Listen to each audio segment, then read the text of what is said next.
Yeah, feel amazing. Obviously, I think one of the big things about any kind of training or retreat weekend like this is that when people come together, that sense of like community and just spending time with like-minded people and engaging in practices that are helpful for us. We did the Bon yoga this morning with Vivian, and like the dance, the breath work that we're going to do later, sitting with cacao. It's all really nourishing, and I feel like aside from the training aspect for people learning about cacao, it's also a lovely time to spend for yourself, with yourself, and getting to look after yourself a little bit as well. And I think like that, another beautiful part of the training is that you do get to experience how other people weave cacao into their offerings, and in some sense you could say that you could add cacao into anything and it'll enhance it. If your heart is more open, if you're more present, then whether you're writing, whether you're creating, whatever you're doing, the cacao can be helpful. For me, I love to dance as well. That's how I use cacao, is a cacao bop. So we sit with cacao, and then it's like that, as you said, like that freedom of expression, that playfulness and joyfulness that oftentimes with doing work or with different types of ceremonies, that it can be quite heavy or quite emotional, and that we all have plenty of stuff that we need to work through, which is important, but it's also important to bring that joyful, playful side. I think for many reasons lots of us have been maybe move towards less expression, that we feel fear of judgment, or fear of maybe fear of being seen, maybe being told to be quiet when we were younger, being told to sit down and stop messing. So like this inner child that just wants to dance and sing and play, has been curtailed to some degree. So as we drink cacao and our hearts open up and we allow this freedom of expression, it allows movement in the body, movement of the breath, movement of your energy, and once everything is moving, once everything is flowing, then we feel a lot better and overall healthier. As we said, like, you can add cacao to anything and it enhances it. Like, breathwork is a really powerful modality on its own, and I feel like when you maybe marry it with cacao, that when we breathe, the type of breathwork that I do is conscious connected breathing, so circular breathing, and when you breathe like this, it can start to stir up stuff, stir up emotion that's been repressed. That's one of the main, I suppose, causes of illness and disease, coupled with stress. So when we're stressed, when we suppress emotion and hold on to emotions in our body, that's what leads to dis-ease and disease as we get older. Um, so as we circulate the breath, it allows for movement, and Mama Cacao beautifully helps us to open our hearts. And I suppose the benefit of that is that the more that we can feel, the more that we can feel the pain and the grief, the more that we can feel the joy and the happiness, we're expanding our capacity to feel at the full spectrum of all the emotions that we can feel. And as difficult as that is to drop into the heavier emotions, it also allows us to go deeper into the lighter, more joyful emotions as well. So I feel that's cacao's real strength with breathwork, is expanding that capacity to feel. Like that, again, for many reasons we've been taught not to feel our emotions, to stop crying, stop laughing, from school, from whatever parents, different conditioning in our society. And again, it comes back to that inner child of like, can we allow, like, if you see a little toddler, they'll go into a tantrum and bawl crying and let it all out, and then they'll go back to playing quite happily, and they'll be laughing 2 minutes later. So can we learn from the children and allow ourselves to get angry, allow ourselves to get sad, allow it to move through us, and then come back into regulation. So it's just into the belly, into the chest, let it go, and then there's no gaps at the bottom, no gaps at the top. So you're just just like creating a cycle, and the inhale is active, that's the masculine part, it takes energy, you're using your diaphragm muscle, and then the exhale is the feminine, relaxing, letting go. And yeah, I feel like the main thing that breathwork helps with is bringing us out of our head, that the world is so cognitive, so go, go, go, do, do, do. We have to think, we have to be in our heads to survive in the world in general. And all you're doing is you're bringing your awareness down into the body.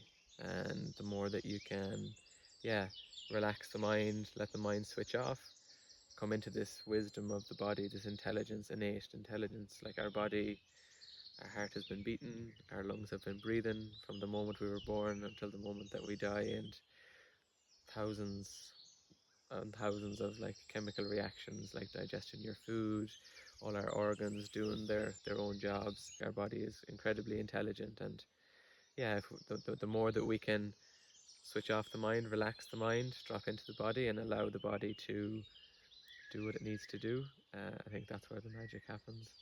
And it's really useful to be able to choose when we want to drop into our body.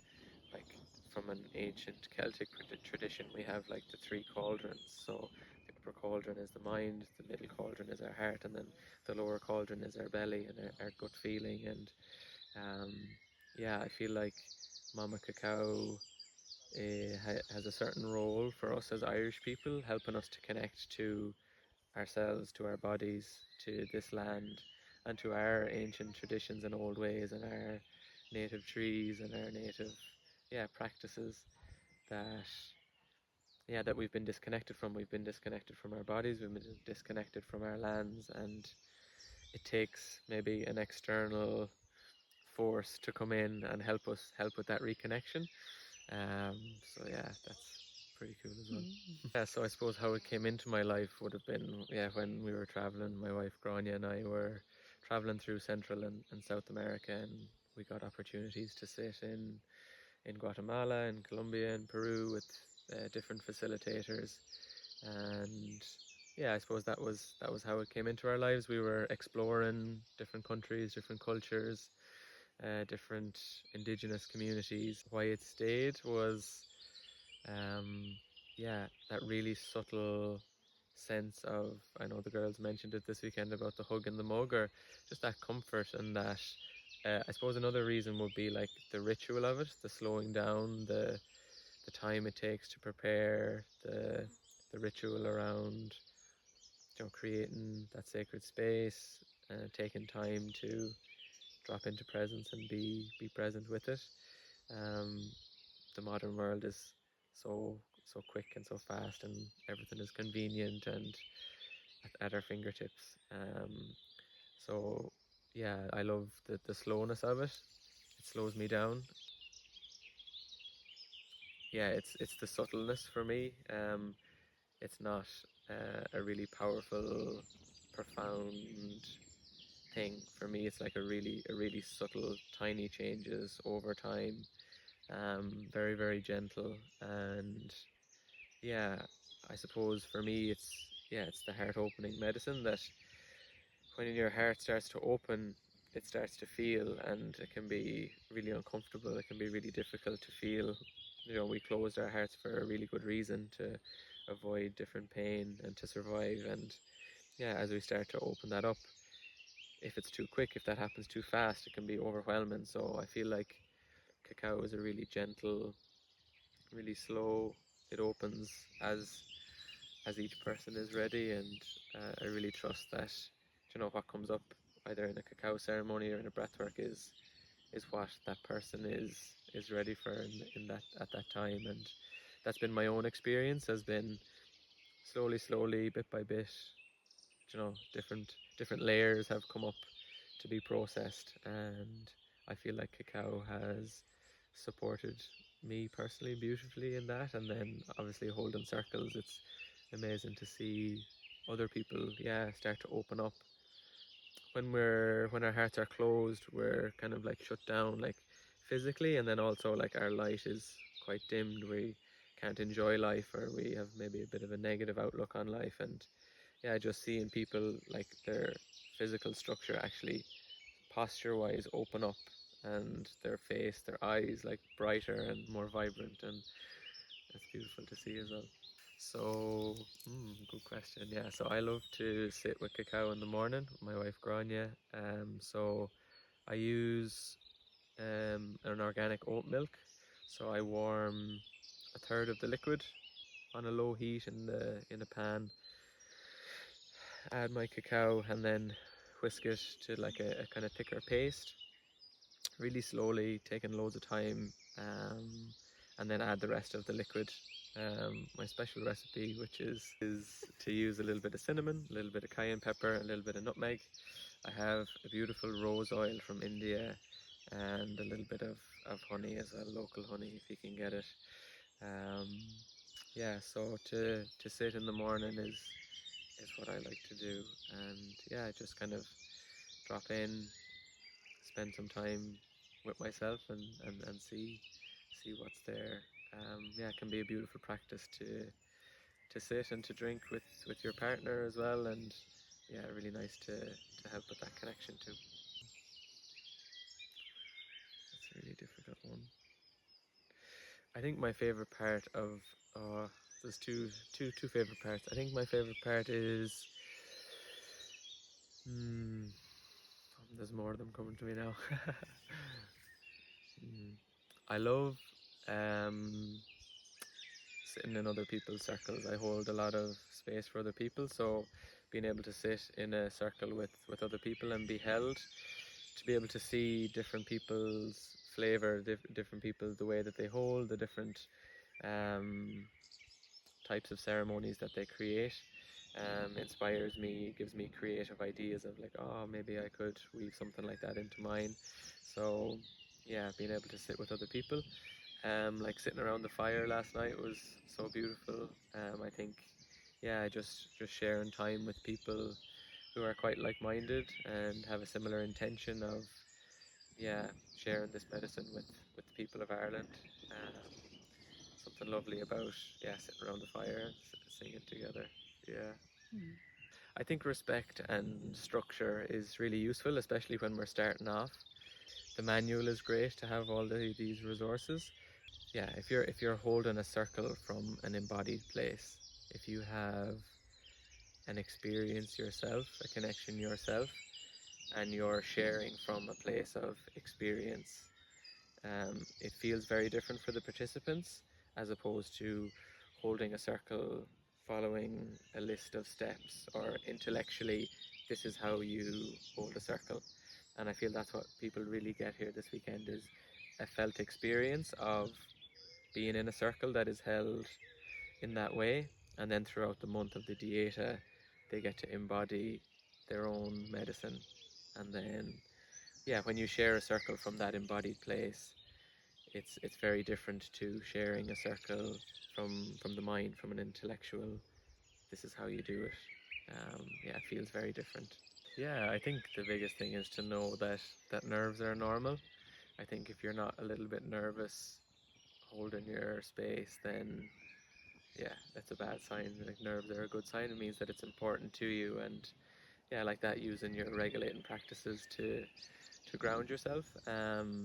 But trusting that people will be drawn into your spaces who require your specific medicine, and I think taking the pressure off yourself a little bit, that it's not up to you. It's not your responsibility to change the world or to reach people.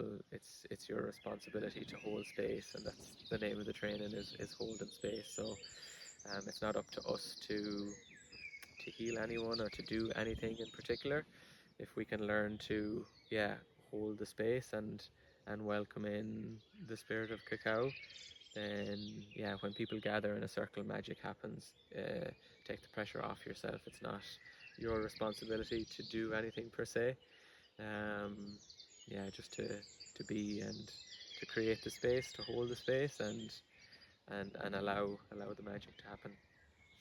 I know it was the case for me, and a lot of people shared yesterday that the imposter syndrome of like, who am I who am I to be holding a cacao circle, or who am I to be working with cacao? It's not a medicine of our lands.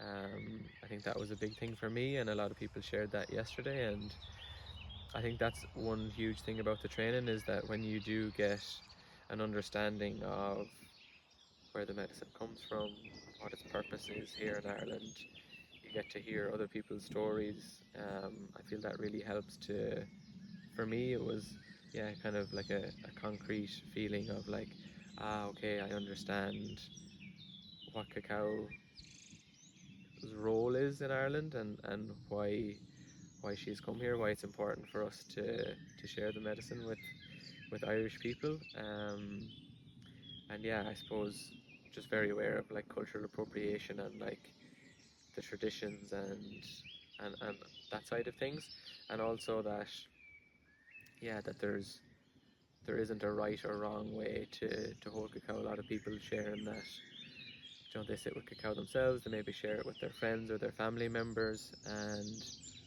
I think the biggest thing is that if you're respectful of the medicine, if you're in integrity and you're coming from a really good place, then yeah, that as you deepen your own connection with cacao, there isn't a way to hold a circle, there isn't a way to hold a ceremony. It's each of us has our own, yeah, twist on that, and there's no kind of recipe for you do this, you do this, you do this. And I think throughout the dieta, participants really get to experience that, of like deepening the connection with their own ceremony, and then from there you end up creating your own kind of group ceremonies, and ideas start to flow, and it's not that you're following this hard and fast rule of this is how you do it. Your creativity comes out, and you end up creating your own ceremony, which is beautiful.